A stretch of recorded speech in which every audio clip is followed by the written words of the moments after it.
પણ લાઈવમાં બતાવ્યું છે કે બાળકોને મહિલા લઈને આવે છે, બેન જો અને તાવ આવી ગયો છે, ટીયર ગેસના કારણે આટલું નુકસાન થયું છે. અને કેટલાય લોકો એવું પણ કહેતા હતા કે બેન અમારે તો એક વીઘોય જમીન નથી, અમારે તો ખેતી સાથે લેવા દેવા જ નથી, તો પછી અમારી સાથે અત્યાચાર કરી દીધો.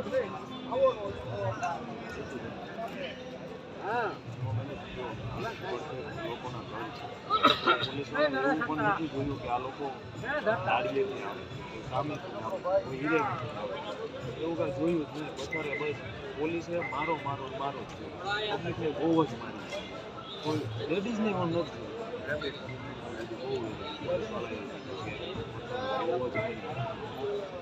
હવે એક સીધો સવાલ કરું છું. 2027માં ચૂંટણી આવવાની છે અને આપણે સ્વીકારવું જ પડે કે ક્યાંક ને ક્યાંક રાજકારણ અને સેવા આ બધું સાથે થઈ રહ્યું છે અને થાય પણ છે. હવે સીધો સવાલ, તમે હળદર ગામના નાગરિક છો, 2027માં હળદર કઈ તરફ જવાની છે?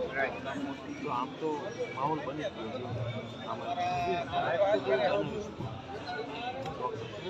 હળદર ગામના એ નિર્દોષ લોકોએ લાઠીચાર્જ અને પથ્થરમારાનો ભોગ બન્યો છે. હળદર ગામના લોકો કઈ રીતે જવાબ આપશે?